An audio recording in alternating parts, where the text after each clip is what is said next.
Bismillahirrahmanirrahim. Assalamu alaykum, hörmətli televizor görgüçler. Yana bir qadamlıq uçuq söhbət proqramımızı görüşənlərinə qızğın qarşılayırıq. Mən Abdullah Yalqın. Qadirli görmələrimiz həmənlər məlum bolğandək biz yıllardan buyan bu proqramımızda xilma-xil sahalardakı millətimiz üçün çıxan mutaxassislarni meyli siyasət qılıyatqanlar bolsun yoki ilmi sahalarda xizmət qılıyatqanlar bolsun. İş qilib milletimizga ait xilma-xil temalarda shu sohaninki egilarini chaqirib, taklif qilib suhbat qilib kelyapmiz. İnşallah bugün shuning jumlasidan ait muhim bir temada suhbat qilamiz. E'lonimizni badoq tunugun e'lonimizni bergandek bugungi temamiz Amerikaning ishki Uyg'urlarga echildimi deb unvon bilan qo'ydik. İnşallah bugungi suhbatimizning aziz mehmoni hammalar tanishib bo'lgan siyasetçi, pişkadem siyasetçi, Dünya Uygur Kurultayı'nınki İcraiye Komiteti Reisi Ömer Kanat efendim teklif kıldık. Amerika'dan ziyaretimize kabul kıldı. Köptün köp rahmet etimiz aldı bile ziyaretimizde katılış belgelik için. Köp rahmet. Allah razı olsun. Kadirli görmelerimiz programımız YouTube ve Facebook kanallarımız arkalık Naq Meydan'dan tarqıtılıp ekran aldı çıkıp duruyatqan numaralar arkalık programımızga alaqadar fikir teklif berişinlarni, suallar bolsa soruşunlarni ümit qilamiz. Şundaqla köpligen qarindoshlarımızın foydalanishi uchun ham baharlab qo'yishni ham unutmaysizlar. Unda bo'lsa, hurmatli Ömer efendim programımızı başlab ketsak, bugun albatta bugungi bosh mavzurimiz programımızın temasi bo'lsa albatta bugungi suhbat qildigan so'zlashadigan temalarning ichida faqatla bir mavzu deyishga bo'ldi. Albatta jiq mazmunlarni asosiyatan Amerikani paranglashimiz bugun. Hammamizga ma'lum shu Trump hokimiyatidan boshlab Xitoyga nurg'unlagan arqa-arqadan jazolar, uningga qarshi qonun loyihalari ma'qullanib kelyapti. Albatta bundan dünyanın har qaysi joylaridagi xalqimiz xo'shal bo'lib keldi. Biden hukumati almashgandan keyin bu to'xtamadi albatta. Kundan kunga chiqib turyapti. Misol qilish to'g'ri kelsa, shu taxminan 2 kun burunlam 19-mayda Uyg'urlarni majburiy tug'mas qilishni to'sish qonun taklif loyihasi sunildi. 20-may ertasilam yana Amerikada shu Amerikani josuslikdan qo'g'dash qonuni deb bir qonun sunilgan bo'ldi hamda. Bu mu asaslık nişan Xitoy bo'ldi bu yerda. Bu shunday xilma-xil qonunlar sunilib, ma'qullanib, ijro qilinib kelyapti. Biz oldi bilan programmamizda shu oxirgi yillarda navbatda Amerikada Xitoyga qarshi ma'qullanib bo'lgan va ijro qilinishga boshlagan qonunlarning soni qancha, ularning mazmuni qaysilar edi deb mush temadan kirgan bo'lsak, efendim. Rahmat. Rahmet yani hammalarga assalomu alaykum. Hammalarga o'tmish ro'zasi muborak bo'lsin.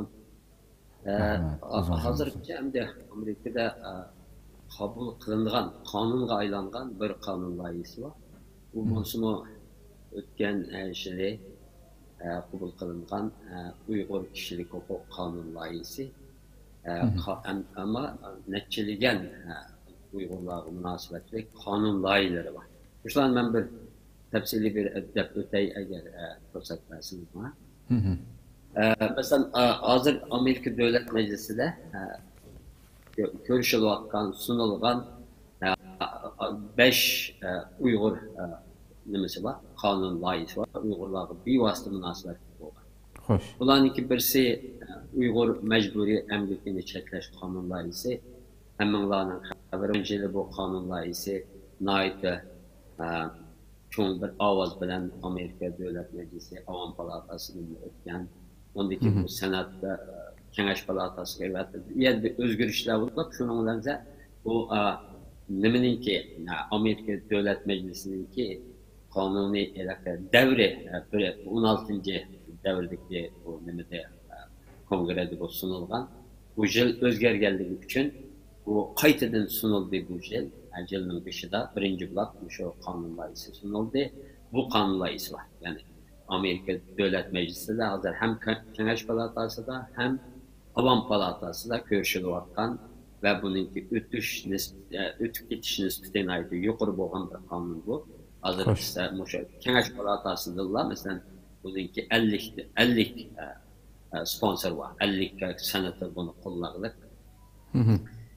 Avam Palatası'nın ait güçlük ege bu Uygur mecburi emgekini çekleş kanun layısı.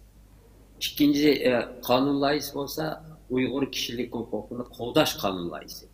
Bu kanun layısı kendi Demokrat Deutsch efendim ve Cumhuriyetçi Mario Dayaz Balar efendim tarafından sunuldu mu şu Uygurlar göçmen meselesiyle münasebet olan kanun layısı, bu kanun layısı. Ondaki yanı bir kanun layısı var, bu olsa Uygurların mecburi, bayan sizler ötkendek, öttünüz, o çekleş, toxtuş kanun layısı. Hoş. Bu kanun layısı demede sunuldu, hazır Avam Palatası da, bu kanun layısı Avam Palatası'nın Cumhuriyetçi azası, Vicky Hartzler Hanım ve Demokratçı Tom Suvazi efendim tarafından sunuldu. Yani Şarkı Türkistan bu ilaki yeni bir kanunla istemdi. Şarkı Türkistan'da tuğut çekleş siyasetini icra kılıvatkan kişi ve organlara ceza yolu koyuş kanunla ise. Bu kanunla ise Ted Cruz, Senatör Ted Cruz efendim tarafından sunuldu. Bu kanunla ise Kimeş Palatası'nın sunuldu. O bayan kanunla ise dediğimiz Vicky Hartzler Hanım tarafından sunulan kanunla ise olsa bu avatasına sunuldu. Elindekinize yeni bir kanunla ise ötken yılımı bu sunulgan, ötken yılımı Avam Palatası'nın ötken bu kanunla ise Jennifer Waxton Hanım tarafından sunulgan Uygur mecburi emgikini aşkarlaş kanun layısı. Bu kanun layısı mı kayıtta yani nemede Avam Palatası'nın sunuldu. Ötkende Avam Palatası'nın ki Amerika Devlet Meclisi'nin reisi Nancy Pelosi Hanım 3 kanun layısını da öttim. Bu yıl bu nemege görüşüldüğün kanun layıları arasında sanıldı. Lakin ma yine 2 kanun layısı ötken hafta bir sunuldu. Ondan keyin 3. ayda sunulğaçqa bu zaten o nemege kirmedi. Enandikinci yana bir yerde şu Uygur Xitay hükümetinin Uygurlarga qarşı yürgüzüp atkan duruş siyaseti ırkı kırgınçılık dep tunuş hakkında Avam Palatası azası Makkavul efendim ve şu Taşkı İşler Avam Palatası Taşkı İşler Komitesi'nin reisi Mik efendim tarafından sunulan kararla ise bu kararla ise hem de ala kanunla ise bu kararla ise bu kararla ise şu Amerika Devlet Meclisi'nde görüşülü atıdı. Taşkı İşler Komitesi'nin bu bayan bilginde Mik efendim Taşkı İşler Komitesi'nin reisi Makkavul efendim muavin reisi bu da Taşkı İşler Komitesi'nin ötti. Bu kararla ise kat aradı belki avazga koyuluşu mümkün. Biz bu ülüşkün Dünya Uygur Kurultayı, Uygur Amerika Cemiyeti, Uygur Kişilik Hukuk Kuruluşu ve Uygur Hareketi yetekçiliğinde nurgulluğun Uygur teşkilatları ve başka Yahudi ve Hristiyan teşkilatla halkaralık kişilik hukuk teşkilatlarıyla birlikte bu Avam Palatası reisi Nancy Pelosi Hanım'a bir xat evetdi. Bu xatda şu karar layısını çünkü bu karar layısı hem de şurada avazla koyuluş gerek. Bununki başka komitelerin düşünmesi yok. Zaruriyeti yok. Şurada bunu avazla koyuşunu şu talep kılıp bir xat evetdi. Şununla belki pat arada avaz koyulup gelişi mümkün. Başka kanun layılarının mı bayan depriklerinde hem de bir yerde en başta kilovatlarından şu Uygur mecburi emgekini çekleş kanun layısı şunun için cep ekonomik gösterdi. Hem de o çapsan ötkesinde çünkü çok avaz bilen ötkenti şunu bu yıl bunu tez pat aradı bunu ötküzüp onu kağanları üstüde arkasının manında şununla onun üstüne ait köp işlevatımız hem de hazır başqa qonun loyihalari bor. Endi jiq tirishchanlik ko'rsatishimiz kerak. Bularninki bu Amerika Davlat Majlisidan o'tishi uchun.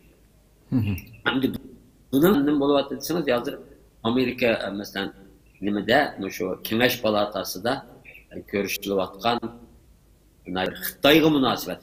Endi bu bayam deb o'tgan qonun loyihalari bevosita shu Uyg'urlarga munosabatli va Uyg'urlar va Sharqiy Turkistonga munosabatli qonun loyihalari.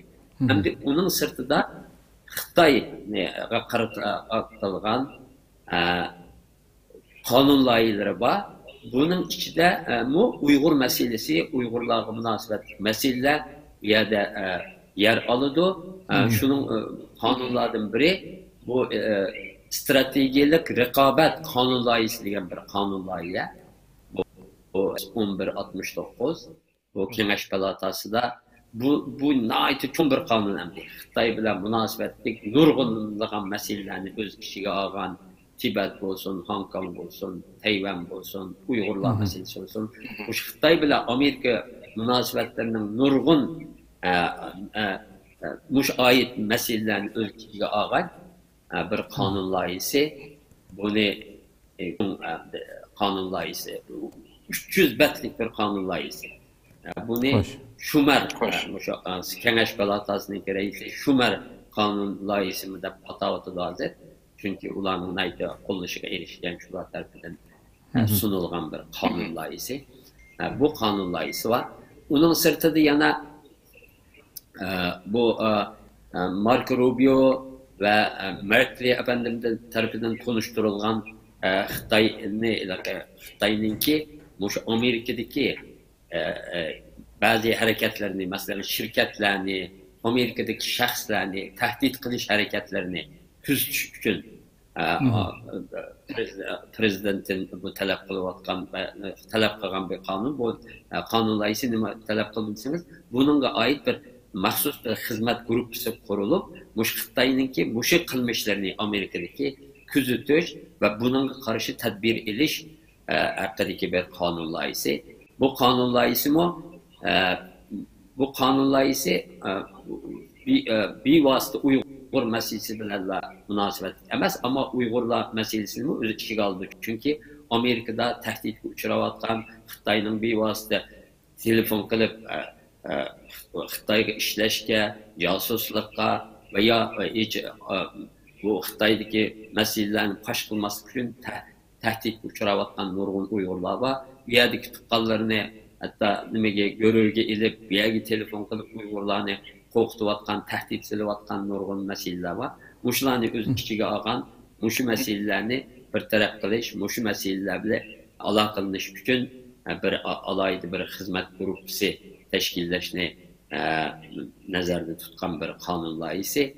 Bu kanun layihisi ama muşu bayam dep ötken çoğun kanun layihisinin içine kirip ketdi hazır hem.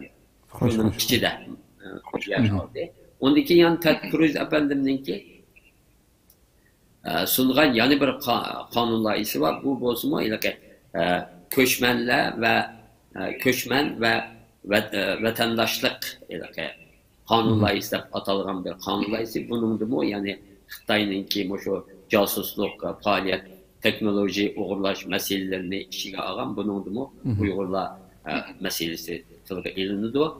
Onun dikinizde yani bir kanun layihisi S828'deydi. Bu mu Ted Cruz efendimizle Marsha Blackburn senatörler, iki senatör tarafından Kengaş Palatası'da tanıştırılgan kanun layihisi. Kungze İnstitütleri kanun layihisi. Bu kanun. Bunun da Uygurların nimeleri var. Diginimdek Uygurlarga münasebetlikene 5 kanun layihisi ve bir karar layihisi vardır Amerika Devlet Meclisi'nin görüşülatkan. Onun sırtından nurgunluğun ilaka kanun layihileri var. Bu mu? Gerçi bir vasıta Uygurlarla münasebetlik olsun. Bu mu Uygurlar meselesinin öz içine alan kanun layihileri. Xitay'ın acizleşiş için elbette Paris var mesela. Elbette. Hoş, köptün köp rahmet, kısıkça şekilde düşündürüp verdiniz. Hakikaten xabardan bizmi ulgutib olmayotimiz degandek aqıdan chiqyapti inshaalloh ko'pchilik chiqsin. Nayte yaxshi taraqqiyotlar. Hamda bu yerda albatta siz ma'qullanish oldida turgan sunilib bo'lgan ma'qullanish oldida turgan qonun loyihalarini bir aqlam so'zlayotdingiz. Buni takror so'ramayman. Hamda bu yerda Xitoyning vatanimizda irqiy qirg'inchilik elib berayotganligini Amerika hukumati Trump davlatlam e'tirof qilgan bo'lsa-mu, eng oxirgi hamda kuni e'lon qildi. Amerika Avam Palatasi ve Kengash Palatasiga bunu qabul qildirish masalasi haqida harakat qilayotganligini bilamiz. Bu nega keldi? Texnik nimish qabul qilinmadi, qabul qilinmasa bunun bir bosqichlari nega kelib to'xtadi demoq haqida sizdan ma'lumot olsak. Bunu bayan ben deb o'tdim. Bu karar layihasi haqidagi hozirgi nimalarni qayerga kelganligini bu filmdek Amerika şu Avam Palatası Tashqi ishlar komitetining muavin raisi McGovern efendim bu efendim Texas'ın cumhuriyetçi Texas'ın Avam Palatası azası ve inandıkınca bu komitenin hozirgi raisi Mick efendim tarafından sunulgan bir karar layihasi. Bu karar layihasi elbette bu özleri Tashqi ishlar komitetining muavin reisi bo'lg'ashqa Tashqi ishlar komitetining hozir Avam Palatasidan o'tdi. Hozir deganimdek buningki faqat ovozga qo'yilish masalasi bor. Shuningga biz 40 necha tashkilot bir bo'lib Avam Palatasi reisi Nancy Pelosi xonimga 3 kun avval bir xat yolladık.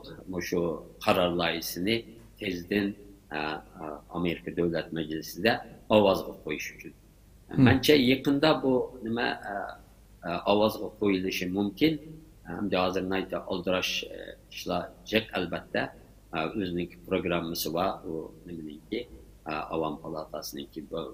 Ama bu nima tezden eng başta şu nima belki avazga qo'yilib Amerika Devlet Meclisi'nin ötüp geçişin mümkün. Çünkü nurgunluğun bu nemini azı kollağılık Amerika Devlet Meclisi'de hazır nait güçlük kollaşkıya hem cumhuriyetçilerinin hem demokratlarının ki şunun bu karar layihası muayene bayan dediğimizlerge birisi cumhuriyetçi, birisi demokrat olan ki kongres azası tarafından tunuşturuldu. Hazırgıca 30 neçe adamınki bunu qo'llaganligi haqida xabar oldik. Lekin bu nayta cho'ng qo'llashga ega. Balki Nancy Pelosi xonim buni o'ziniki kun tartibiga olsa, kongressninki Avam Palatasininki kun tartibiga olsa, buni ovoz qo'ysa, ovozdan o'tadiganligiga ishonamiz. Xo'sh. Hamda Ömer efendim şu Amerika mesela bayan deb o'tgan Uyg'ur majburiy emgakini cheklash qonun loyihasi o'tgan hafta 20 bugün mesela 24-sida ovozga qo'yilmoqchi Amerika Kanada bu kechiktirildi. Yani her kat arada ovoz qo'yilishi mumkin. Tamam, tushundim. Ama şu Amerika Xitoyga qarshi şu Trump davridan boshlab eng ko'p buni ko'rib o'tdik. Xitoyga qarshi chiqargan şu mazkur yuqorida mayli Uyg'urlarga bevosita chetishlik bizga aloqador bo'lgan bo'lsin yoki Amerika Xitoy munosabatlari, manfaat munosabatlari sababli Amerikaning davlat manfaatiga chetishlik bo'lganligi uchun icra qilinayotgan, yurgizilayotgan, chiqarilayotgan bu qonunlarning hammasi Xitoyga amaliy jihatdan qancha ziyonga uchraydi mesela Xitoy bu jazolardan, bu qonunlardan yoki qancha uchraydi hamda bu masalada.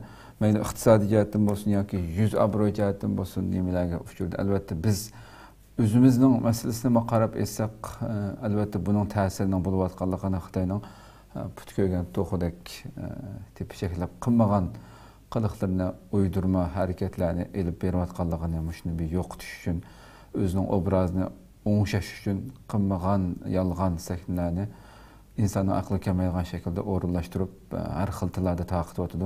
Bu albatta şunyň täsiriniň bogallygy, Xitaynyň ultramay kalyp atganlygynyň bir delil ispaty hamdy. Başka jazalarny goşgan wagtda sizce Xitay kançyk jaza keltirdi bu yoki uçurdu mesela bu wagtda göz garaşyňyz? Elbette bu kanunlar Amerika hükümeti tarafından Xitay şirketleri, Xitay devlet organları karşı ilanlanan tedbirler neticesinde Xitay hükümeti çok ziyan uçuravatdı. Birincisi özümüz müddet ötkende Xitay bir hazır dünyada bir ırkî kırgınçılık ilip berýän bir devlet bolup tonulawatydy. Bu Xitaynyňki halkaradaki obrazy üçün çoğun bir zerbe. Çünkü Amerika başta degende kabul kıldı. İlk Xitay hükümetinin Uygurlara elip berýän bastırış hareketini ırkî kırgınçılık dep bu Amerikaga ägişip bu Amerikanınki bu kollaşy, teşviki ve talebi bilen nurgunlagan devletler arkadan nurgun devletlerinin parlamentleri bu Xitaynyňki siyasetini ırkî kırgınçılık siyaseti bunu şundaq da bekitiş kararları ilwatydy aldy bir neçe devlet. Bu iqtisadi jihatdan elbette bu Xitay karta ilingan tedbirler bağan seri kengeywatydy. Mesela bir Amerika'daki ağan tedbirlerine Xitay karşı biraz şu hafta biraz toxtalsak bununki dairesinin qançalik keng ekanligini ve Xitay qançalik bir ziyan beralaydiganligini bundan özümüz bir qila alaymiz. Mesela Amerika hükümeti hazırki çoğun Xitay hükümet kuruluşu Engtuan ve Şinjan Cemaat Xavfsizlik İdaresi, Türkmenistan Cemaat Xavfsizlik İdaresi ve Çinçengo nimo öz işiga algan 8 Xitay emeldaryny qartydymlyk ile bularnynki Amerikadaki mal mülkini toňlatdy. Bularnynki halkara pul muamele halkarada pul muamele kılışını tutsadı, çekildi. Ular ve ularnynki aileleri, tavabatlarga vize berişini çekildi. Anındakincə Amerika Çigra Qoğdaş ve Tamojna İdaresi ve İşki Xəterlik Ministerliği hatta 2020-ci ýyly 1-nji ayda Uygurlarning mecburi işletilişi bilen münasebetli dep, yani mecburi emgek bilen münasebetli dep kelip çıkış noktası biňten bolgan paxta ve paxta mahsulatlarının importunu çekildi. Bununki 2021-nji ýyly 3-nji aýda yana Şarkı Türkistan'dan paxta mahsulatları, pomidor ve pomidor mahsulatlarının importunu bütünley Amerikaga bütünley importunu çekildi. Şundaq yana Xitaynyňki 9 şirketide işlep çıkan mahsulatlarnınki yana mecburi emgek bilen münasebeti sebebiden Amerikaga kirişini çekildi. Yani ikincisi Amerika Soda Ministerliği yana küz tekniki, Uygurlarni küzdöş, küz işletilgan kameralar ve başka teknikleri arkalı Uygurlarnınki insani hak hukuklarının depsende kılınışı ve muş Uygurlar karta ilip berýän muş kırgınçılık siyaseti beýwasta rol oynaganlygy. Waslyk rol oynaganlygyny ispatlangan 30 Xitay şirketiga, 31 Xitay şirketiga eksport çekilimiz koydu. Bu nima degan gap deseniz, bu şirketlarningki Amerikadan şu özününki iş jarayonida işletilgan maddelarni ya üskünlerini Amerikadan import kılışını çekildi. Amerika şirketlerindeki bu şirketlerge bu mallarını setişini çekildi. Yani 31 çoğun Xitay şirketi. Hoş. O asasen bütün anındakiňizde asasen bütün Şarkı Türkistan'daki vilayetlerdeki bütün cemaat xavfsizlik idare organlarını kar tizimlik aldı. Mesela Kaşgar Cemaat Xavfsizlik İdaresi olsun. Kumul Cemaat Xavfsizlik İdaresi olsun. Şu Atışka nime Oblast'ta yani Atışka Cemaat Xavfsizlik İdaresi olsun. Bu idareler asasen yani Şarkı Türkistan'daki bütün Cemaat Xavfsizlik İdareslerinin hemmesini bu kar tizimlik aldı. Onunki nurgunluğun Xitay əməldarlarınınki vize çekilmesi koydu. Onunki qançilik Xitay əməldarıga vize çekilmesi koyğanlığı malum emas. Ama nurgunluğun Xitay əməldarlarına vize çekilmesi koydu. Bu haqda biz məlumat mı istedik Tashqi ishlar ministerligidan qançilik kimlarga qanchalik Xitoy amaldorlariga bunday viza cheklamasi qo'yildi. Bu qonun bo'yicha bu oshkorlanmaydi. Shuningga buni sizlarga bildirmaymiz, ammo bularning soni xeyli ko'p. Xo'sh, xo'sh. Onun ikincisi Amerika hükümeti Xitoyning Uyg'urlarga qaratgan bostirish siyosetini milliy qirg'inchilikda bekitdi. Trump hükümetininki oxirgi nimasida kunida bizdan Mike Pompeo tashqi ishlar ministri ayni vaqtdagi va buni albatta Biden hükümeti shu siyosatni davomlashtirdi va bularni navbatdagi Amerika tashqi ishlar ministri Tony Blinken efendim bu Xitoy hükümetininki Uyg'urlarga qaratgan siyosetini milliy irqiy qirg'inchilik siyosati, irqiy qirg'inchilik deb to'laydiganligini shu Mike Pompeo efendimniki bu qarorni qo'llaydiganligini bildirdi va bu nechilagan intervyularida, bayonotlarida buni qayta ta'kidladi Amerika hükümeti.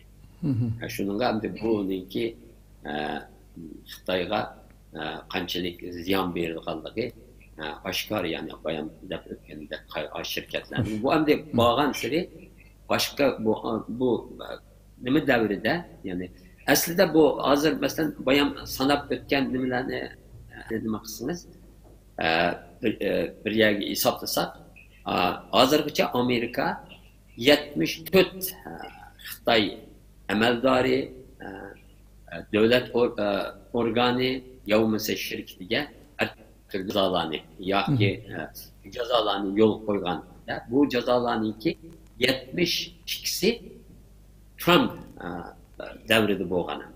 Xo'sh. İkisi Biden devrede bo'ldi. Lekin Biden devrede yana bir bo'lgan yaxshi prezident Biden devrede bo'lgan yani yaxshi bilma. Bu Biden hükümeti Tony Blinken başlama nimada deb o'tgandek ittifoqdosh davlatlarni yaxshi hareketlendiriyotidi. Shular bilan billah Xitoy qarta tadbirlar ilyotidi. Masalan, Avrupa ittifoqi bilan Kanada, Angliya birlikda olgan Xitoy qarta yo'lga qo'ygan jazo tadbirlari bir misali. Masalan, boshqa ittifoqdoshlar davlatlarni shunday tadbirlarni ilishga va Xitoyninki shu Uyg'urlar qarta ilib berayotgan siyosatini milliy qirg'inchilik siyosatida bekitishga undayotdi. Ularni tashviq qilyotdi. Ular bilan rasmiy bu masalada hatto talab qilyotdi ularni. Bu nayda yaxshi bir harakat deb qaraymiz. Yalnız Amerika emasda hozir. Nurg'unlagan davlatlar Amerika qo'shilgan holda Xitoyning Uyg'urlarga qaratgan siyosatini irqiy qirg'inchilik deb bekityotdi va shuning qarta tadbirlarni ilyotdi. Bu daqiqatim gerçi bu Amerika bilan bevosita munosabat bo'lmasa-mu Avrupa ittifoqininki bu mablag' selish Xitoy bilan bo'lgan kelishimniki tasdiqini kelishimni kechiktirganligi buning bir misoli deb qaraymiz. Ko'p rahmat. Mishada Ömerxon efendim şu abaysiz tilg'alib o'tgan şu Uyg'ur kishilik huquqini qo'g'dash qonun loyihasi bu yaqinda qabul qilinmoqchi o'ta rasmiy ijro qilinishga boshlamadi-ku? Ya texi bu şu qonun loyihasi bilan şu Bidenning Uyg'urlarni rasmiy ko'chman sifatida Amerika qabul qilingan musofirlar orasiga kirgizilish orasida munosabat bormi? Buni deganim 12 fevral Bayden hukumati Uyg'urlarni 2021 yillik ko'chmanlar qatorida elib kelishni planlagan musofirlar qatoriga kirgizganligini e'lon qilgan bo'ldi. Xatolashmasam 62500 umumiy ko'chmanning ichiga Uyg'urlarni qabul qilganligini tilga oldi. Bu P2 deb atalgan turga. Bunun ichida nurg'unlagan gaplar bo'lyapti, sizga ma'lum. Masalan, bu voy Uyg'urlarni masalan bugungi bosh temamizmi programmamizniki Amerikaning ishki Uyg'urlarga echib etildimi degan shaklda eng asosli jiq gap bo'layotgan masala bo'lganligi uchun bu mavzuni qo'ygan bo'ldik. Siz kimda bu kimlarni o'z ichiga oldi, buni bu qonunning orqa ko'rinishi nima, tafsiliy mazmuni degandek masalalarda biroz tafsiliy to'xtalgan bo'lsangiz bu masalada. Şimdi bu Uygur Kişilik Hukuk ve Kurulaş Kanun layihəsinin məzmunu bir cevap verirdi. Aslında onun bile belki bu kanun layihəsi bile münasibetlik bir kadar münasibetlik oluşu mümkün. Lakin hem de Biden hükümeti, President Biden'ın ki saylam kampanyası ceryanında bu bir yerde Uygur teşkilatları bizle nurgun bu bulduklar çok şu sayılan meselesi olan kampanyada Uygurlarga kelse nima verirler, nima qilish kerak hükümetinin yanında şu çağdalar bu meselelerini ortaya koygan yani mesela kelsanlar şunda Uygurlar hazır nayetiger ahvalda nurgunlagan Uygur hazır sergerdan sersancı ruvatlı bulanın ki hiç kandak olduğunuz nemesi yok.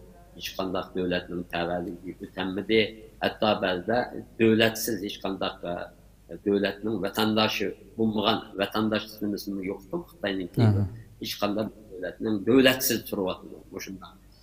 Yeni tunulgan ballanın kiyinçilikleri müşlan degen. Onun dikinizde şu münasebet bile belki bu nemu Biden hükümeti mu 2020-21 mali kişide Amerika'ya ekildiğin göçmenler nimesiye Uygurlarını girgizgen. Bunu başta Biden saylamdan burun özü bu Trump hemminlarına haberi var bu göçmenlerin ki Amerika'ya ekildiğin göçmenlerin sanını nait azaltmak. Onun Biden o sayılan ceryanında vədə qıldı ki bu sanni mən aşırma sizdə ötkəndə 62.500 kişiyə çıxırım da. Hatta 100.000 kişilik keyin 62.500 kişilik çıxırım da. Biden hükümeti işe başlagandan keyin bu şu Amerika'nın Cenubi çevrelerinde naite çok meseleler ortaya çıktı. Latin Amerika'dan nurgunluğun köşmeli, minliğin köşmeli Amerika'ya kirişke urundu. Şu mesele bile bu Biden, President Biden özümü hükümetini küçük etti mi? Ve Çin bu nemeni bu sanni şu President Trump bitişe şundak turu da 62.500'e çıkarmayman. Şunu bile bir yerde bir karışıklık oldu, bir kalimakançılık. Lakin onun ikinizde bu vədi belgeldiği için başka grupla President Biden'a besim kıldı. Sen bu sayılan ceryandı bunda vədi belgelden hazır bu benden yeni bilip aşı President Trump devredeki san boyu çıkalıdı Amerika kildiğin köşmenler san kanda buldu da. Şunun bile ikinci kıtım kayıta bu ne emdi? Ya ben aşı burunku verdim yana bunu 62.500 kişiye çıkarım. Şu 65.500 kişide Şarkı Asya tarafıga verilgen san bir 6.000 kişideydi. Bunun kançılığı hem de Uygur bulalaydı. Onu biz bilemeyiz. Şu kalaymakançılık sebebinden biz bununki iniq nimesini bilip bulamadık. Biz ötkende birinci qitim bir yığın açqandık. Tashqi ishlar ministerligiyle açılgan yığında biz bu kanun layihəsini bu qandoq foydalanadi, buning nima qilinishi kerak degan savollarni o'tirib qo'ydik. Hamda bu nimada Uyg'urlarni masalan boshqa yerlardan akasam o'sha P2 vizasi P2 Amerika'nın göçmenler siyasetinde nurgulluğun ilgi dereceler bakar, kategoriler bakar. Şununla kirgizip bu nemelerini, göçmenlerini alırken. P2 statüsü verilsin Uygurlar, o P2 vizesi boyunca Amerika'ya gelip gidilsin deydi. P2 vizesi degen alayda insani ilgi bir dikkat talep kılıngan göçmenler. Yani naydı igir bir ahvalda kalan göçmenler. Öz vatanidan chiqib ketgan siyosiy bisimlar tufaylidan yamushunda bir qirg'inchilikqa uchirgan ko'chmanlarni Amerikaga ilib kelish nimasi programmasi P2. Bu P2 hamda Amerika hukumati Amerika bilan Amerika bevosita ilib kelgan ko'chmanlar. Şu P2 degan shu kana. Birleşken Devletler Teşkilatı yoki boshqa xalqaro tashkilotlarning vasitasi bilan emas. Xalqaro tashkilotlarning vasitasi emas, bevosita Amerika hukumati o'zi mushu davlatlar turayotgan, mushu bizni masalan mushundaq ko'chmanlar turayotgan davlatlar bilan o'zi bevosita munosabatga o'tib, mushu ko'chmanlarning vaziyatini u yerda u davlat shu ko'chmanlar turayotgan davlatlar bilan uningdan kelsa Amerikaga akildigan. Bunun qandaq iltimas qiladi, qandaq yo'llari var, jarayoni nima? Bu texi ochiq e'lon qilinmadi. Shu bu texi xeyli bir vaqt kerak buningga. Biz shuningga shunday bir fikrga tirashyapmiz, qanday jarayonlar, nima qilinishi kerak deb. Agar uningda biz albatta bir fikrga, nimaga, ma'lumotga ega bo'lsak, buni xalqimizga albatta Ben akşam xeli ko'rib baxtım şu siz degan şu qonundagi P2 tiplik vizaga iltimos qiluvchilarniki. Shu bek uzun bir shu maqolada yozib o'tibdi, shu Amerikaning o'zining to'g'ri betida. Sizlardagi tashkilotlarmi mana bir ko'rsatishinglar mumkinki, shunga xatolashmagan bo'lsam, shu yerlik Amerikadagi masalan tashkilotlar bu manda odamni tunishtirishinglar bir guvohlik bergandek, bir shohid bo'lgandek tashkilotlarni bazı teşkilatlar mı, bir yerdeki teşkilatlar mı belki bir hisse koşuşu mümkün. Onun çünkü elbette biz şunu vatkalla biz bu andaki elbette biz kayada kandak nime vaziyetli Uygurlar var, bularını biz bunlara hazır için nurgulluğun dokülatlar sundu. Şunun okşaş dokülat sunumuz elbette bu Onda oturdu çıkıvatkan bu adır mança Uygur'un hepkisi iken dep erxil oturdu buluvatkan gep sözler hemmesi. Muşunu ben kayta halkımızda oturup koyayım. Yani bu hiç kandak nime bulmadı. Hiç kandak kanuni bir hareket bulmadı. Hiç kandak bir ameli bir iş bulmadı. Peki bu muşu nemedillah kıyılığı bununki yollarını, ceryanlarını biz elbette baldur fıkşımız mümkün başkalardan. Biz halkımızga bunu tuturumuz. Yani hazır ben bu anladım nurg'unlagan gaplar bo'lib ketib beribdi. Yo'q, hech qanday texi bir nima yo'q. Amaliy bir harakat yo'q. Bu shuni bir amaliyotga aylantirish, shu va'dalarni albatta ijro qilish şey uchun hukumat bilan biz so'zlashyapmiz. Bu bizningki eng oldingi nimalarimizdan biri. Hozir qiladigan ishlarimizning biri shu Uyg'urlar bilan munosabatli ishlarni bilish va bularni xalqimizga vaqtida yetkazish va xalqimizniki bu haqdagi savollarga javob berish. Shuning uchun buni nayte bizningki eng oldingi ishlarimizning biri deb qaraymiz. Ko'p rahmat. Endi qonun loyihasiga kelsak, yani qonun loyihasining asosiy maqsadi hamda mushuni kuchlantirish hamda bu yerda bu hukumatning qarori bilan bo'ladi. Ammo u chaqda biz boshda bu chiqmangan chaqda bizga degan hamda bu albatta bu nima bor, shunday bir imkoniyat bor, lekin bu agar bir qonun loyihasi bo'lsa, bir qonun qabul bo'lsa, bu nayte texmo buni ishtiklatadi, tizlatadi, bundan keyin davomli bir nimaga keldi bo'ladi. bir Qancha hukumat almashib ketsimi ta'sir qilmaydi. Shuning uchun shunda bir qonun loyihasini chiqishi uchun mayda tirishchanlik ko'rsatdik. Shunda bir sunilishi uchun bu qonun loyihasining asosiy maqsadiga kelsak, bu qonun loyihasi siyosiy, diniy, milliy, ijtimoiy sabablardan Xitoy hukumatining ziyonkashligiga uchragan, Xitoy hukumatining ziyonkashligiga uchrab, Xitoy hukumat tarafidan tutilgan, ishlangan, turmaga solingan Sharqi Turkistondagi va Xitoyning boshqa o'lkalarida turayotgan Uyg'ur va boshqa Turkiy xalqlarni yoki Xitoy hukumatining bostirish, zulmi va ziyonkashligidan qochib, dinini qutqazish uchun uchinchi davlatlarga panohlangan.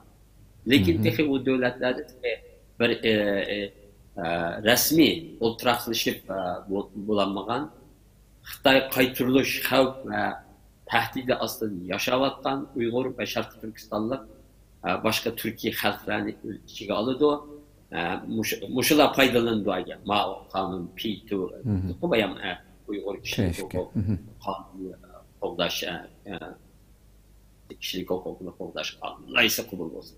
Ve ulanın şulanınki yana bunun içinde yani şulanınki ayal balı çakıları insani sebeplerden elbette alahide ahval aslında Amerika'da göçmen bulup urunlaştırılan göçmenler kategorisi geldi. Bu şu bayamda ötken Uygurlarında mesela Xitay'daki zulmüden azım bu yalnız sırttaki Uygurlar demez. Hatta şu vatandaki Uygurlarını özü içine aldı.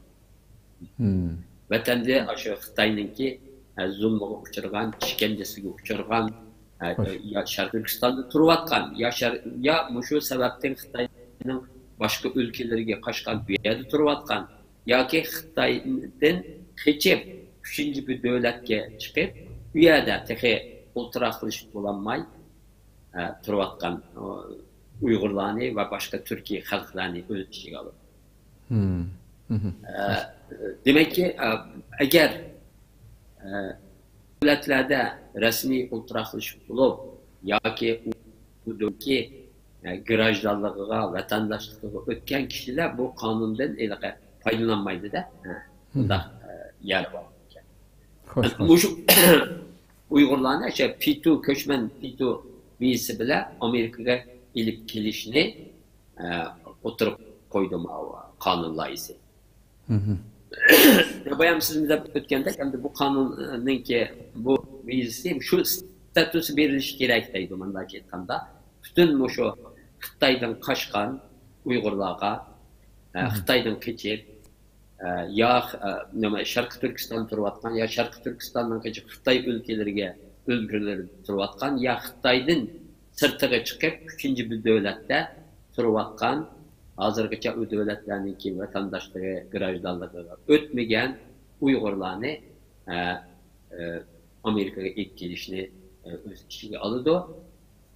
Bayam siz mi bayam dediniz bu hem de bu kanun P2 diyenlime kanunla isem de bulanınki Birleşken Devletler Teşkilatı ya ki başka halkaralık teşkilatlarla iltimas kılıp şula arkalıkamayın. Çünkü Amerika'nın köçmenler nimesindeki programlarının köpüncüsü de Amerika köçmen alıdı. O köçmenle kim arkalık aldıysanız Birleşken Devletler Teşkilatı Muhacirler Komitesi var. Muhacirler Komitesi'nin ki körsetmesi bile aldı. Muhacirler Komitesi o köçmenlerini Amerika'da sanını bir romançı köçmen bağmışını alam sende. Ondaki Amerika şu arkalık aldı ya başka halkaralık köçmen işleri bile alakalılan halkaralık teşkilatlar aldı. Ama manimi de P2 mesela bir vasıta Amerika bu köçmenlerini Amerika hükümeti özü bir vasıta ardışıp bir vasıta Amerika hükümeti iltimas kıldı. Şöyle elçihanlığa iltimas kıldı. Şula arkalık Amerika'ya ekildiğinde. Bu qaysiniga ishiltib deseniz bu şunu önemli. Bunun da naite Amerika naite burun yaxshi qilgan ishlar bor Amerika P2 vizasi orqali bu kimlarni akeldi deseniz bu şu Xo'sh. Taylandda turayotgan nimalar? Rohingya, Myanmar nima ko'chmanlarini, bunun sirtida yana shu nimada Iroqda masalan nimaniki ISIS'ninki nimasiga uchrab ya qirg'inchilik harakatiga uchragan Iroqda Yazidiylar bor, shularni programmalar orqali Amerikaga kelgan. Şu hozir buningga ma qonun loyihasimi, shu Uyg'urlarga shu status berish kerak. Uyg'urlarni qirg'inchilikka uchrayotgan bir xalq, shu P2 statusi bilan Uyg'urlarning Amerikaga kelishiga yo'l ochish kerak. Qonun loyihasida asos. Xo'sh. Bu Ko'p rahmat.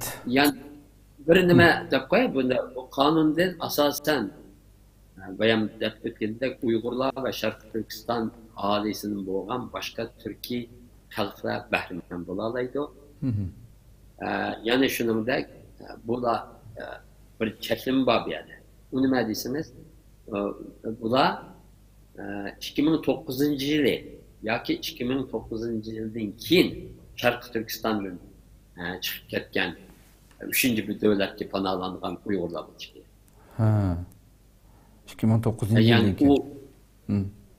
Yili ya undan keyin. Bunun oldida chiqqanlar bundan foydalanmaydi. Yani bu qonun loyihasiga asosan. Xo'sh. Albatta bu lekin 3-bir davlatning tavalligini olmagan bo'lishi kerak. Albatta bunun bir qonuniy jarayoni bor bu ishlarningki.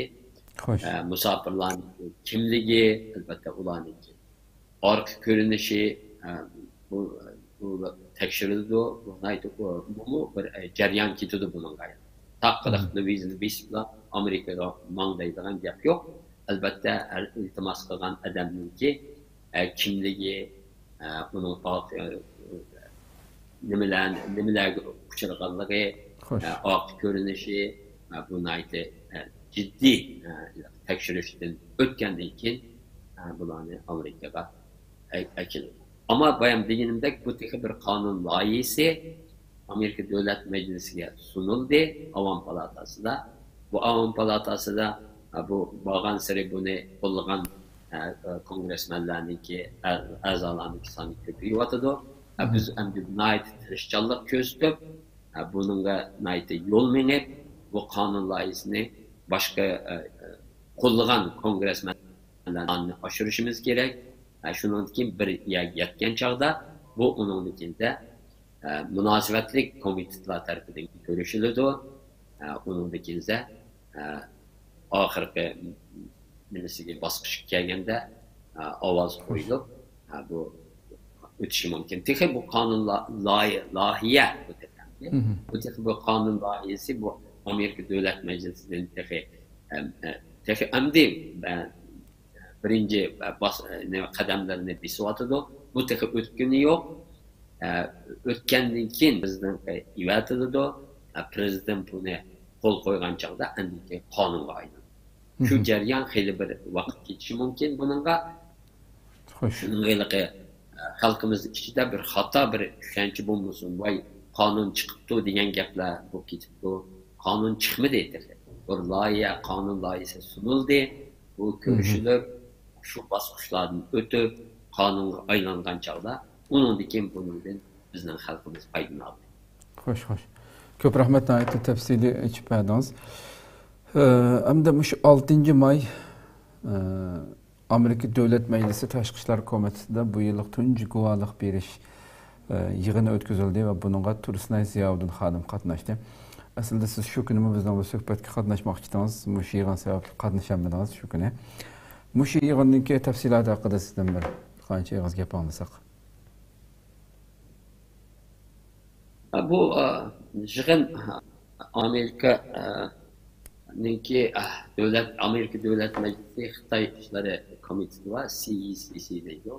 Va undan keyin Amerika Davlat Majlisi tamlantirish kishilik huquq komiteti var. Amerika Davlat Majlisi kishilik huquq komiteti. Şu ikisi birlikte orunlaştırılan bir guvalık veriş hürmeti. Naytı muhim kongresmenler, naytı nurgunluğun güçlük kongresmenler bunun katnaştı.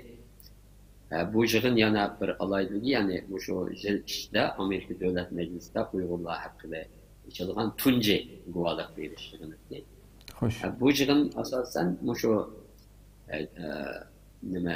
olimpik, mesela genocide olimpiyatıydı. Olimpikliği Xitay'da ötküzülüşü karşı bir guvalık veriş hürmeti. Yani bu şunda o çok sabunlu yani guvalık verdi. Bizimki bu Uygur Kişilik Hukukları'nınki idare heyeti reisi Nuri Türkel efendim ya da guvalık verdi. Nurgunluğun kongresmenler bunun katlaşıp söz aldı ve demek ki xulasa kelganime yani bir muşundaq bir ırqi qırğınçılıq elib berilayotgan bir dövlətdə olimpik terbiye hareketininki ötküzülməsligi. Qandaq qilib hamda olimpik nimasi muşundaq bir dövlətdə muşundaq qırğınçılıq, ırqi bir qırğınçılıq elib berilayotgan bir dövlətdə bundaq bir nimə ötküzülür degan nimani. Şunun qarşı elib bağlan bir nimati guvalık verişi. Nayt yaxşı, nayt neticelik ötdi. Hoş. Köp rahmet. Şimdi programımızın ahırgıma yıkılışvatımız. Şimdi şu sizge ma'lum şu ahırda şu qurultayninki atalmış Xitoy demokratlar bilan o'tkazgan suhbati ham g'ulg'ula qo'zg'ayotidir. Sizin bu suhbat qatnashgan biri bo'lib suhbatingiz bilan xalqning bu inkosiga qanday qaraysiz? Sizdan bir gap olsam deyman. Ben bu suhbatga qatnashmadim. Rasmingiz bor ekan, o qatnashamadingizmi? Ben qatnashmadim. Ama bu ilaqi buni men ilaqi qatnashganlar nayt yaxshi so'zlar qildi. Hamda bu yerda buni bir to'g'ri tushunishimiz kerak. Yani biz o Xitoy bilan bir yig'in o'tkazib, Xitoy bilan birlashib ketganligimiz yo'q. Xitoylarga Uyg'urlarning vatanininki Sharqiy Turkiston bo'lganligini e'tirof qildirish, Xitoylarga Xitoy hukumatininki Uyg'urlar qarata irqiy qirg'inchilik siyosati elib berayotganligini e'tirof qildirish, shularning og'zidan buni xalqaro jamoatga uqtirish, bu yaxshi bir nima. Xitoylarmi xabardor bo'lishi kerak. Bizniki Xitoy hukumatiniki irqiy qirg'inchilik elib berayotganligini. Buni biz qandaq tirishib Xitoylar qarta bo'lgan tashviqotimizni kuchlantirishimiz kerak deb o'ylayman. Bunun da o halkımız ular bir yığın içildi, yığın bilen birinin bok etmedi ya da yığında biz aslında biz tutup çıkan taraf biz olduk. Çünkü yani nurgunluğun Xitaylarga, nurgunluğun Xitay milletidin boğanlarga şularının ağzı bilen bizde buluvatkan zulümni yani bir kıtım ta'kidlagan bo'ldik. Yani ularni tasdiqlangan bo'ldik. Bunun da biz bir qism albatta Xitoylarning nimasini o'zgartirishimiz kerak. Bu jihatda balki Xitoyning tashviqoti albatta nayt kuchli, u yerda nima bo'layotganligini biz Xitoylar orqali Xitoylarga uqtirishimiz kerak. Bunun uchun bu yerda o'zimizningki milliy manfaatimizga hech qanday ziyon yetgani yo'q bu yerda. Biz men uningga yig'indan xabarim botdi albatta. Men qatnasholmay qoldim, ammo imkon bo'lgan bo'lsa, o qatnashatdim u yerda hech qanday bir Xitoylar bilan birlashib ketgan yo'q, Xitoylarga birni berayotganimiz yo'q, Xitoylar bilan bir murassa qilganimiz yo'q. Albatta bu yerda dunyo jamoatchiligi bundan qarab turibdi. Bu yığın naydi yaxshi natija bergan yığın deb qarayman. Çünkü bir yerda Xitoylar og'zidan, Xitoylar orqali biz bu milliy qirg'inchilikni yana bir qitim dunyo jamoatchiligiga bildirgan bo'ldi. Xo'sh, unda hurmatli Ömer efendim shu endi anglashda men endi shu egallaganimga ko'ra Beijing'ninki bu yig'inga suruti bu yerda bo'lgan bo'lsa-mu, sizga o'xshashlar balkim qatnashmagan bo'lishi mumkin. Qatnashmaganligini ma'lumotini oldim. Men mayli Erkin Akram efendimdan bo'lsin. Lekin bu Xitoyning shu atalmış demokratchilarning ankati başlarından birisi bu hamda. Bununki shunchavala Uyg'urlar haqida, mayli tariximiz haqida bo'lsin, bu qadar haqorat mazmunni o'z yig'an bunday kuchli gaplariga nima uchun masalan tashkilot sifatida yoki shu yerga qatnashgan kishilarning hammasi birdek kuchli bir shaklda buningga bir raddiya berilmadi hozirgacha. Xalq shunchavala ijtimoiy uchur vositalarida buningga qarshi bir gap bo'lgan bo'lsa-mu, nimishqa hozirgacha bir javob berilmadi buningga sizga? Ya cevap verildi, cevap yazıldı. Dünya Uygur Kurulu'nun reisi Dolkun İsa Efendimiz'in imzası bilen bir xat iletildi. Bununla narazılık bildirip, elbette bununla yana qandaq cevap verildi. Bunun bizini oylaşıvatımız. Belki sizin köygensiz o Beijing'in yana bir cevap kaytırıptı. Bununla yana bir cevap, elbette bununla cevap kaytırıldı. Xo'sh. Ko'p rahmat. Endi o'sha Turkiya masalasiga qaytib, oxirida Turkiya masalasi bilan bir suhbatni tugatsak, sizmi Turkiyada yashab boqqan, mishada faoliyat ha? Bizda bir deb o'tay, albatta Beijing'in nima o'tmishda, ya'ni bizning faoliyatlarimizda nayta yaxshi gaplarni qilgan. Endi bu nim bilan o'ziniki haqiqiy bir nimasini oshkorlab qo'ygan bo'ldi. Albatta biz yaxshi gaplarni qildi deb Beijing bilan birlashib ketganimiz yo'q. O'tmishdimi? Faqatla bizningki u chog'dagi maqsadimiz nima deysiniz? Faqat Xitoy demokratlarni bilan birlikdagi ya'ni faoliyatlarni uyushtirish, ularni so'z bitirish faoliyatlari bu dunyoda shu chog'da nayta çok tesir kozgaydı. Çünkü biz Uygur teşkilatının mesulları. Biz çıkıp bir yerde, biz Uygurlar'a mandak zulüm kılıvatı da Xitay, bizge mandak bastırış siyaseti ilk verivatı desek, dünya cemaatçiliği uçağda bizge ançıla ne bakmaydı. Ula bu Uygurlar... Ötmüştü mü, hazır mı? Ötmüşler. Şunda değil.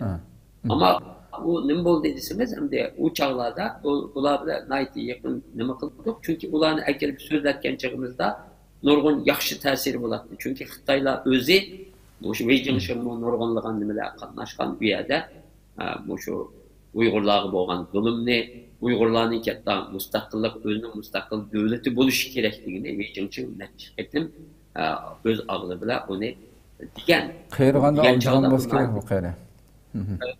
Alçan bo'lish kerak endi bu. Lekin amaliyotda Xitoy mayli bu mushu oxirgi mushu vaqalikmi Xitoyning har qancha qo'y ko'ringan bo'lsa-mu amaliyotda eng oxirida terisini oshkorlaydiganligini eng tipik misoli bo'lsa kerak endi. Shunchavala mukofotlarni olgan dunyoning nurg'un davlatlaridan inson haqlari nimasida alohida kutib olingan, hurmatlangan, vah deb Xitoy kommunistlarga qarshi deb qaralgan bir maxluqniki bu şekilde ifade qilishi hakikaten insanı için durdu. Doğru. Endi bu albatta. Ama onundan biz bundan ketgan chog'da yaxshi foydalandik o'tmishdan.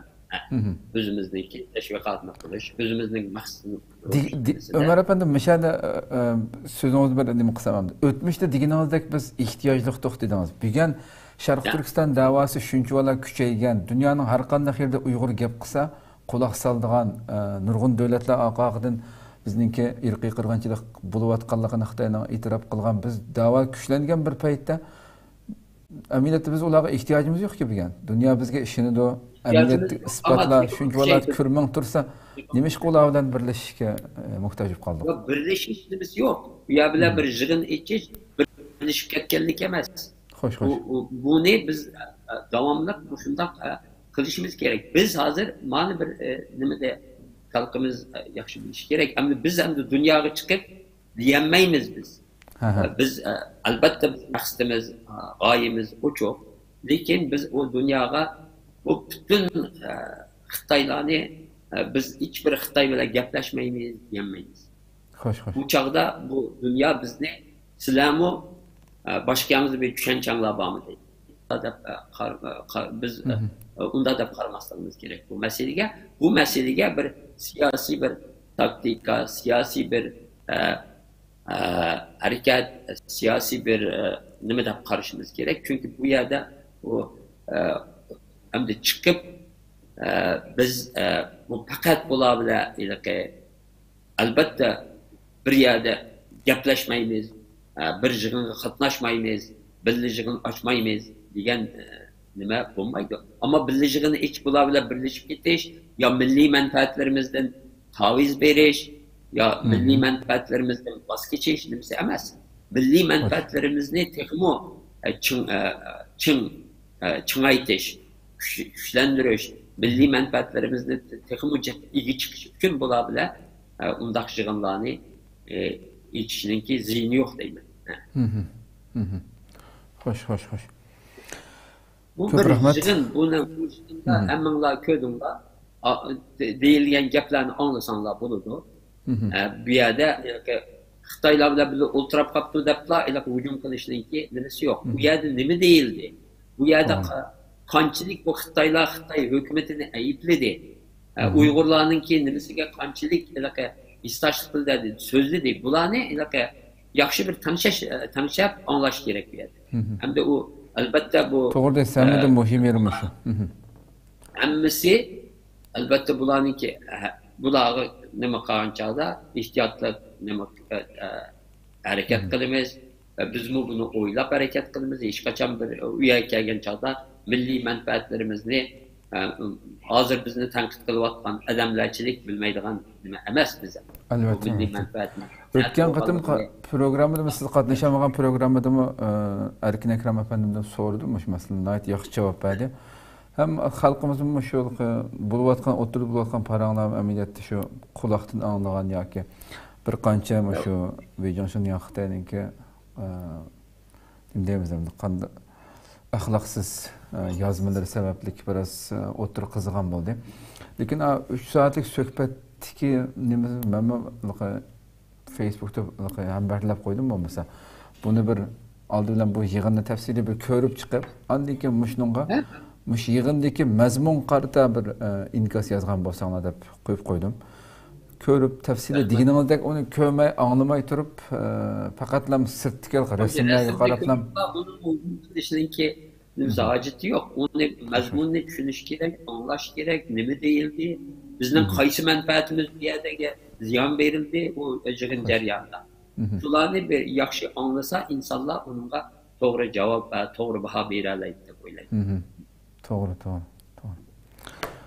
Bo'lsa, mushni bir 3 soatlik biraz hamda nurg'ulg'an xitoychani tushunmaydigan yoki inglizchadan to'liq foydalanib bilmaydiganlar uchun asli mushni butunlay uyg'urchaga tarjima qilinsa mayli yozma shaklda bo'lsin, qurulda ham buning biraz kuchi so'lgan mencha. Oxirida hamda hurmatli. Bir nima deb o'tib ketay bir şey. Masalan, shu dunyo bizning xalqimiz ko'rmagan bilan buni dunyoda nurg'unlagan siyasetçiler, nurg'unlagan Xitoy masalasi bilan aloqa qilayotgan insonlar, nurg'unlagan jamoat buni ko'rdi, angladi. Anlagan chaqda bularning Uyg'urlarga bo'lgan hisdoshligi texmo oshmamdi. Xitoylar qilib Uyg'urlarga ma haqlar berilsin, Uyg'urlarning ma haqlari deb senda bo'layotdi. Milliy qirg'inchilik ilib beryapti Xitoy hukumati deb. Xitoylar desa bu xalqaro jamoatning texmo nimasini qo'zg'agan. Bu Xitoylarmi bu shunday. Hatta bizga hozir dunyoning hammasi bizga ega chiqib ketgani yo'q hozir. Xo'sh. Biz texmo insonlarninki bizga ega chiqishini, bizga destek bo'lishini, bizni qo'llashini, eng oxirgi nishonimizga yetish uchun butun dunyoninki bizni qo'llashiga muhtojmiz. Shuning uchun biz o'ylaka bizni hozir dunyo qo'llab ketdi, bo'ldi, qilimiz boshqalarni tashib etib biz ma'miz deydigan bunday bir ahvol kelganimiz yo'q. Biz texmo tirishimiz kerak dunyoninki qo'llashiga erishishimiz uchun, Çünkü Xitay hükümeti siz de ötgəndək nurg'unlagan hazır ta'tur teşvikatların nimelerini dünyada yeyivatıdı. Pulu arkalı, gücü arkalı, başka adamlarını yazgılavatıdı. Nurg'unlagan hatta profesörler hazır, üniversite profesörleri kanunçılar kopapsa ya bu milli kırgınçılık emas bunda demesligimiz gerek degan nimalarni o'rtaga chiqaryapti. Bu shundoq bir ahvol ostida bizningki texmu nimaga destekka, qo'llashga, himoyaga ehtiyojimiz var. Buni tushunishimiz kerak. Xo'sh. Ko'p rahmat. Endi oxirida shu siz Turkiyada yashab boqqan, faoliyatlarni qilib boqqan, Türkiye'ni tushunadigan biri bo'lish sifatingiz bilan shu g'arbdagi bir qism kishilarning davomli Turkiyani va Turkiyadagi tashkilotni xalqni ayblash, qarlashga o'tib ketishiga bo'lgan ko'z qarashingizni bir anglab programmani tugatgan bo'lsak. Yani ben toza anlamay kaldım, toza bir yan bir kez. Endi sizmi Turkiyada yashab boqqan, Turkiyada albatta Amerikaga chiqib ketishdan burun bu yerda siyosat nima qilib boqqan, Turkiyani tushunadigan biri bo'lish sifatingiz bilan, Turkiyaning ichki siyosatini yaqindan ko'zib turayotgan biri bo'lish sifatingiz bilan, shu g'arbdagi bir qism kishilarningki Turkiyani yoki Turkiyadagi tashkilotlarni ayıplaydigan, qarlashga tushib ketadigan bu shunday ishlar pat-pat yuz berib turdi hamda. Buni o'tganda siz Turkiyaga kelgan vaqtingizda biroz ayrim paranglashgan bo'ldik, nihoyatda muhim gaplarni qilgandingiz Turkiyaga nisbatan. Mushu vaqtdagi fikringizni bir elib programmani oxirlashtirgan bo'lsak. Rahmat, hamda men bu Turkiyada siz degandek uzun turgan bu yerda siyosat bakan, siyaset için bo'lgan, davanın için bo'lgan. Hem bir yerde Türkiye'de elbette bazı insanlarımızdaki haklılık nimede bu Türkiye bizge tehmut çünkü ilgi çıkışı gerek değil diyen nimesi var. Bununla ben hoşlanma elbette şundan konuş gerek değil. Ama hem de Türkiye'ninki şeraiti bir nime var. İkincisi Türkiye bu Uygurlar meselesi de mesela belki bunu tazı toluk düşenmeyen insanlarımız konuşu mümkün. O toluk düşenmegeçte elbette onun bunda qarğan çağda gazaplandı o adam. Demiş ki bu Türkiye, Türk tutsa biz şunçilik yaxşı görsek, bu Türkiye'nin de nurg'unlagan insanlarımız bir yerde azap çekip olsa Türkiye'nin işe bunun da ortaga çıkıp meydanına çıkıp yapmaydı. Ama Türkiye'nin özü olduğun kelgenini bence kılıvatılı da koyuyor. Şu ahir kendimine karanla mesela Abdülkadir Yapcan'ın ki Türkiye Ali Soğut tarafı değil mesela o nime kılınmalı. Mesela ki rad kılınmalı. Xitay hükümetinin ki iddialarının hemmisinin rad kılınıp aklanmalı da bunda çekmek. Hoş. Bu asan bir iş bilmez yani. Nayet ciddi bir payette boğan bir iş. Bu Türkiye şeraiti de Türkiye hükümetinden haber olmay, Türkiye'nin soğutu onda bir karar verilmeydi hazırki nimedik karaganca. Müstakillerinin olmasın. Bu şununla karar halkımız bir baha nimesi bir iş gerek. Mesela vaksin meselesindeydi. Xitay hükümeti 100 milyon vaksin vermem Türkiye'ye. Türkiye makul da bunu pul bile aldı Türkiye onu bir kağıda. 10 milyon vaksin verdi ne makıldı? Toktap kaldı. Onun ikinze Gatçı'da nim meselesine oturup koydu. Cinayetçilerin olmaştırış kilişimini. Bunun kesiler bunu tasdik sanıla bular. Bu mu eğer Türkiye hükümeti diyen olsa, kalıgan olsa belki bu bir nimesi bile Erdoğan'ın ki bu tasdiklenip gitişi mümkün diye. Bu ne? Tasdiklanmadı parlamentoda. Görüşülmedi yani da. Onun için Xitay hükümeti belki kim bilir o? Abdülkadir Yapcan'ı bizge verirsen hiç olmasa diyen buluşu mümkün. Yani şu sebeple Xitay hükümeti o Türkiye'de nurgun nimi talep kılır da. Mesela nurgunluğun insanların ki tizimligi var Türkiye'ye verilgen. Şunu kayıp bizge verirsen. Bu jihatda Turkiya mashinamida nurg'un nimaga uchragan bo'lishi mumkin. Masalan, Turkiya shunchalik ehtiyoj bu vaksinni Xitoy hukumati oxiri o'zining talablarini qabul qildirolmaganligi balki Turkiyaga vaksinni bermadi bunday aytgan chog'da. Onun ikinci özünün tutuğa özü urdu Xitoy.